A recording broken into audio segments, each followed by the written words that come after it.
why we're taking cases to the U.S. Supreme Court, because Congress is not going to act.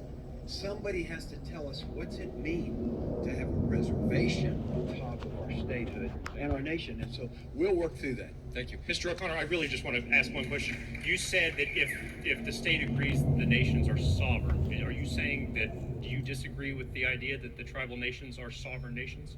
No, they're not sovereigns. They're dependent sovereigns, and I agree with that. That's how Indian law is developed, and the federal government is their ward, and they're the guardian. I mean, the guardian, and they're the ward. But it's the question is, what does it mean? Like, I talked to one of the tribal council members in January, and I said, so what you're envisioning is that the city of Tulsa will collect sales taxes and then remit 100 cents on the dollar to the Osage, the Creeks, or the Cherokees and the Creeks, and then those tribal councils will budget some amount back to the city of Tulsa for police and fire and streets and admin. And this council member said, yeah, that's how I see it. Now, what are the chances that the tribes are going to allocate funds back to the city to the extent that we need it for law enforcement and firefighters and streets? Mr. Drummond, 30 seconds. Sovereign nations? You still have 90 seconds. Yeah, 90 seconds. Well, we didn't even get, yes, fair. My turn. Maybe 120 seconds, who knows? All right, so here's the issue. So this concept of the royal flush. And again, these are red herrings. So the Supreme Court ruled when Ruth Bader Ginsburg was she's passed. And now we have Amy Coney Barrett on the Supreme Court. Yesterday, she sided with Gorsuch and the liberal justices to establish rights in Texas of the two Native American tribes that reside in Texas.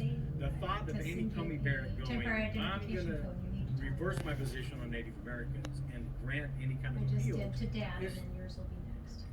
Frankly, it's just immature to think that that's going to happen. Yeah, we have to solve the issue. I don't have the issue is the Native Americans are absolutely clear. They recognize they are semi-sovereign, dependent nations who are wards of the federal government.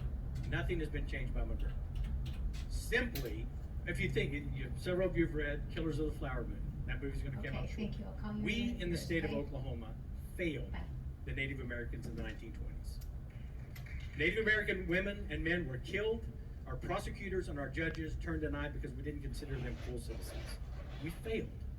Now we have become more enlightened. Some of us have become more enlightened. Some have not.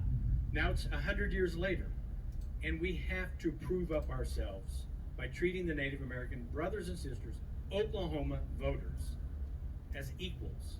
And we do that through working with them and solving our problems. We can do that, and we will do that. And it does not compromise at all our tax base, our real estate laws, or anything. And to say otherwise is to simply bait the debate, bait the fight.